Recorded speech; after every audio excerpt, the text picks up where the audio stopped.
Happy birthday, Dr. King. It feels wrong commemorating him without quoting some of his wise words. He who accepts evil without protesting against it is really cooperating with it.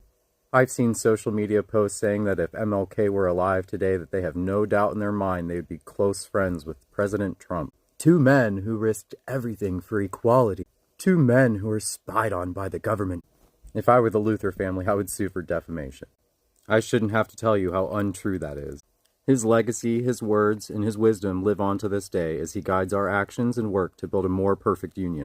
I refuse to let this day be soiled by the fact that a fascist and authoritarian president is taking control of our country. Here's a little fun fact.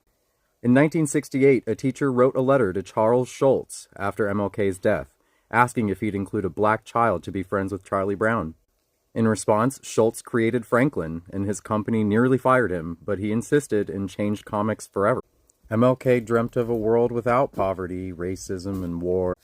He dreamt of a real democracy, real freedom, and a democratic socialism. Trump said, "If you look at Martin Luther King when he did his speech and you look at ours, same real estate. You look at the picture of his crowds versus my crowds, we had more people." That's not true. There are folks out there trying to erase history. What? Does the name Charlie Kirk sound familiar to you? He's a Trump operative who advocated against diversity, equity, and inclusion. He's questioned the credentials of black pilot. He questioned whether Martin Luther King should have a holiday. This is the same Charlie Kirk that recently went with Don Jr. over to Greenland, you know, where they gathered a bunch of homeless people, stuck fresh Make America Great hats on their heads, and called them Trump supporters. We need leaders not in love with money, but in love with justice.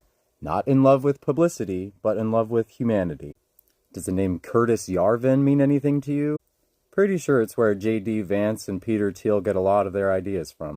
Yarvin says that American universities are becoming wokeified, just like Hitler's Germany became Nazified.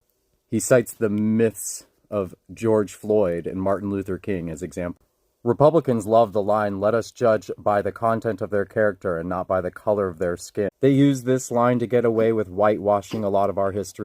So today, on the birthday of Dr. Martin Luther King, let us remember that he was a radical, righteous, nonviolent leader who spoke out against what he called the three evils of poverty, racism, and militarism. We will remember not the words of our enemies, but the silence of our friends. To ignore evil is to become an accomplice to it. Our lives begin to end the day we become silent about the things that matter. Change doesn't roll in on the wheels of inevitability, but comes through continuous struggle. Happy birthday.